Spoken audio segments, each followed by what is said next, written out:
ইনকিলাব মঞ্চের মুখপাত্র শহীদ শরীফ ওসমান বিন হাদি হত্যা মামলার তদন্ত শেষে ১৭ জনের বিরুদ্ধে অভিযোগপত্র দিয়েছে ঢাকা মহানগর গোয়েন্দা পুলিশ ডিবি। জানা যায়, সিঙ্গাপুরে বসেই চূড়ান্ত করা হয় শরীফ ওসমান বিন হাদি হত্যাকাণ্ডের ছক।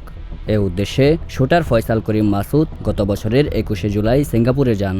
পরদিন ২২শে জুলাই সন্ধ্যায় সিঙ্গাপুর মালয়েশিয়া সীমান্তবর্তী একটি হোটেলে আওয়ামী লীগের ৪ জন প্রভাবশালী নেতার সঙ্গে তার গোপন বৈঠক অনুষ্ঠিত হয়। বৈঠকে উপস্থিত ছিলেন জাহাঙ্গীর কবির নানক, ইলিয়াস মোল্লা এবং ঢাকা মহানগর উত্তর যুবলীগের সাংগঠনিক সম্পাদক ও সাবেক ওয়ার্ড কাউন্সিলর তাইজুল ইসলাম চৌধুরী ওরফে বাপ্পি-সহ আরও একজন।